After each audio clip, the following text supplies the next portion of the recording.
Hey, thanks for joining us today at Joe's Quilting Studio. I'm Jessie. I'm still the host.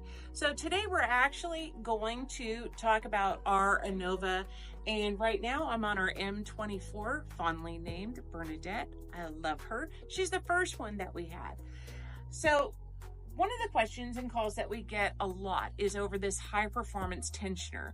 When you're wrapping that thread around that tensioner, sometimes it slips to the inside and you don't really realize it until you're about 6 or 7 inches into whatever you're quilting.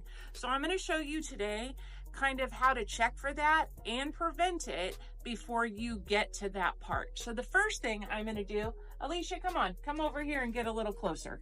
The first thing I'm going to do is lift this arm right out of the way. And I'm just going to go ahead and give this a cut so I can do it for you. And I'm going to take my thread, I'm going to put it up through this first thread guide here, right? And then I'm going to keep a really good grip on this thread. A lot of people let it slip through their fingers and they carefully place it on this tensioner. Don't do that. You want to keep a good grip on this thread and you want to wrap it around this tensioner. And you see how that tensioner is actually moving? You always want that tensioner moving. That is totally helping you make sure that thread is seated. So that's one wrap around, and then 2 wraps around.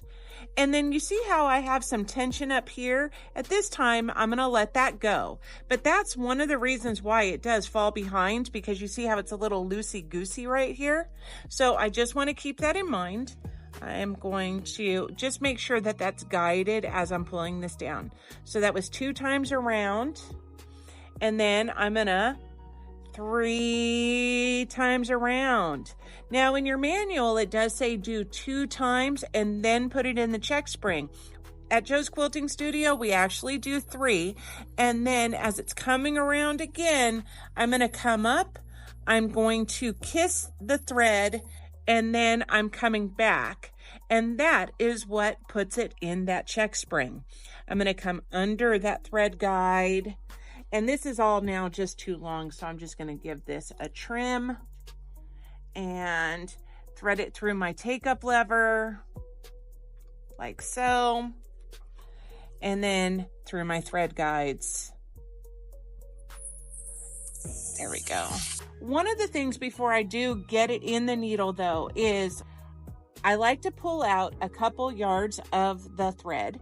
And what I like to do is just make sure that that's seated, my tensioner is moving, and that it's not falling behind. So this is a really great system check for you to do before you actually get started on your quilt. I hope this helps you. Now you know.